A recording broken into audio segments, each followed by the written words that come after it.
যাকে দেখা গেছে তাকে হত্যা করছে। দেশভাগের সময় ভারতে আসা একজন মহিলা বললেন, তখন পাকিস্তানের পরিবেশ কেমন ছিল। এই বছর ভারত তার স্বাধীনতার ৭৯তম বার্ষিকী উদযাপন করছে।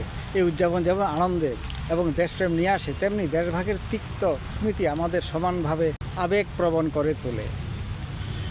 আমরা ১৯৪৭ সালে ১৫ই আগস্ট স্বাধীনতা পেয়েছি, কিন্তু অনেক মানুষকে তাদের জন্মস্থান ছেড়ে চলে যেতে হয়েছিল।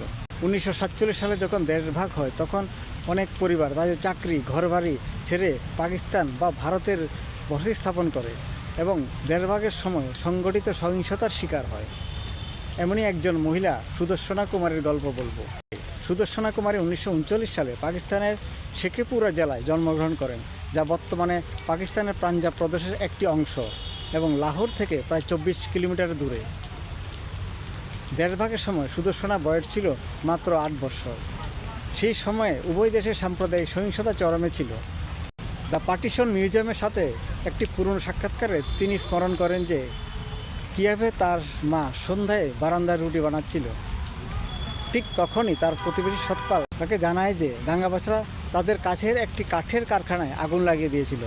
এই কারখানাটাই সুদর্শনার বাড়ির খুব কাছে ছিল।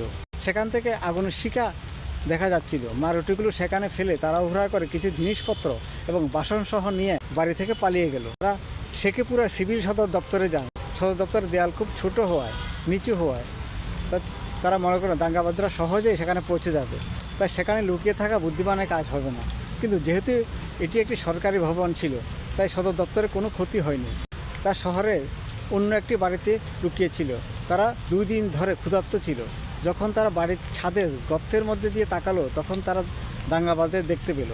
মোটা পাগড়ি পরা, মুখের কাপড়, হাতের বর্ষা বন্দুক নিয়ে ঘুরছিল। তারা বাড়িঘরে আগুন দিচ্ছিল এবং লুটপাট করছে এবং যাকে দেখতে পাচ্ছে তাদের হত্যা করছে। তিনি স্মরণ করেন কীভাবে দাঙ্গাবাজরা তার চোখের সামনে তার কাকার পুরো পরিবারকে হত্যা করেছিল। সুদর্শনার কাকার এক মেয়ে পালিয়ে যেতে সক্ষম হয়েছিল। দাঙ্গাবাজরা তাকে গুলি করে হাসপাতালে যাওয়ার পথে পড়ে যায়। সেখানকার ডাক্তাররা তাকে চিকিৎসা দিয়েছিল। সুদর্শনার অনেক পরিচিতের মৃতদেহ রাস্তায় পড়েছিল, যা বৃষ্টির কারণে পচে গিয়ে সেখান থেকে দুর্গন্ধ বেরোচ্ছিল। পরে সুদর্শনা তার মায়ের সাথে পালিয়ে যাওয়ার সময় একটি পুরনো বাড়িতে লুকিয়েছিল। সেখানে আগে থেকেও কিছু লোক আশ্রয় নিয়েছিল। কয়েকদিন সেখানে থাকার পর তারা কোম্পানি বাগে পৌঁছায়। সেখানে সিভিল লাইনে অফিসারদের বাংলো ছিল। সুদর্শনা জানান যে সে এমনই একটি পোড়া বাংলায় তার বন্ধুদের সাথে খেলতো। বাচ্চারা সেখান থেকে অর্ধপোড়া জিনিসপত্র লুট করে নিয়ে যাচ্ছিল। সুদর্শনা সেখানে 2টি কাঠের ঝুড়ি এবং একটি ছোট বাক্স খুঁজে পায়। সে সেগুলো তার সাথে নিয়ে আসে। সে ভাবছিল যে ভারতে পৌঁছানোর পর সে তার দাদির নতুন পুতুল এবং তাদের পোশাকগুলো নিরাপদে সেখানে রাখবে। সুদর্শনা তার পুতুল এবং বাড়ির কথা মনে করে আবেগপ্রবণ হয়ে পড়ে। বিয়ের পরও এই জিনিসগুলো তার সঙ্গে নিয়ে গিয়েছিল।